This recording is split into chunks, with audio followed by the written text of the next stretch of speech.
राधे राधे, जय श्री कृष्णा। कैसे हैं आप लोग? उम्मीद है आप लोग स्वस्थ होंगे। आज मैं श्रद्धा संगम चैनल के माध्यम से आज भोले जी के भजन सुनाने जा रही हूँ। अच्छा लगे तो लाइक और कमेंट जरूर करिएगा। भोला के लली लली अखिया भोला पियली बार गाजा हो। भोला के लली लली अखिया भोला पियली बार गाजा हो। भोला के लली लली अखिया भोला पियली बार गाजा हो।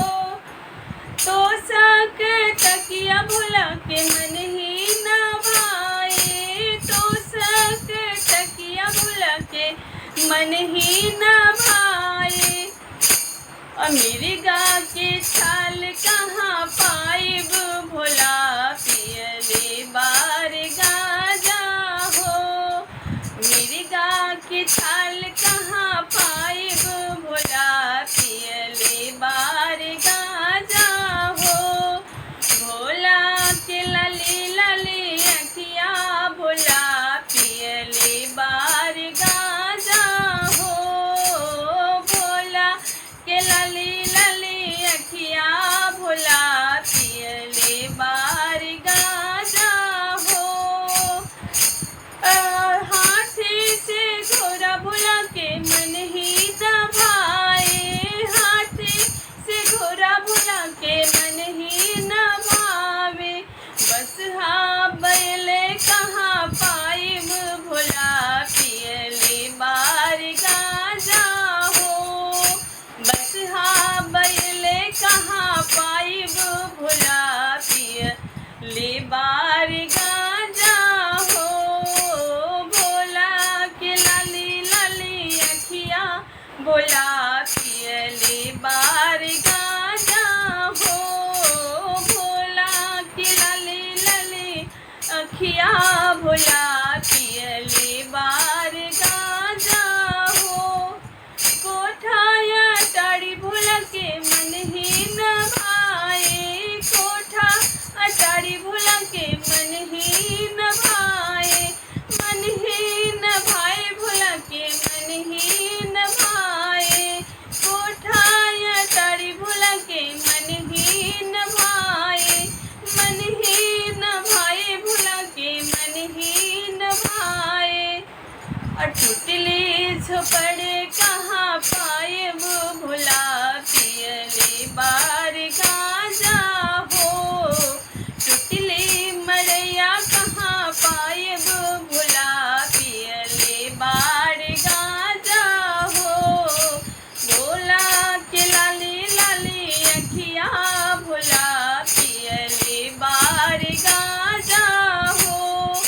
भोला के लाली लाली अखिया भोला पियले बार गाजा हो। लड्डू मिठाई भोला के मन ही न भाए। लड्डू मिठाई भोला के मन ही न भाए। मन ही न भाए भोला के मन ही न भाए।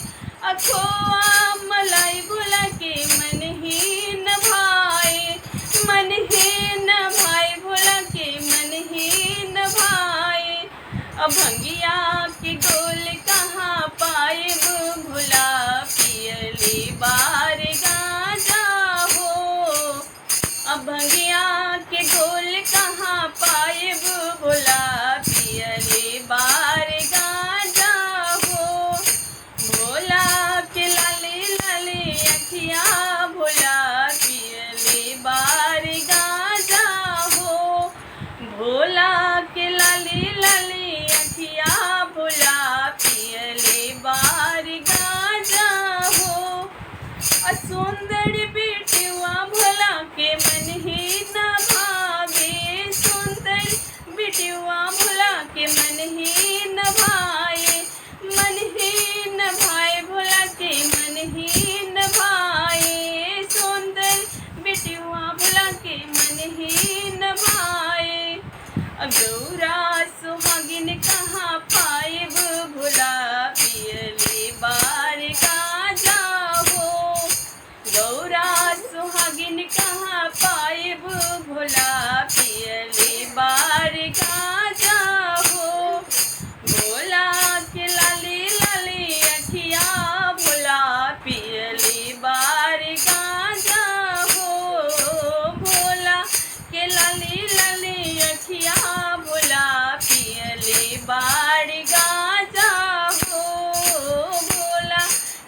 लाली लाली अखिया भुया पियली बाड़ी गाजा हो।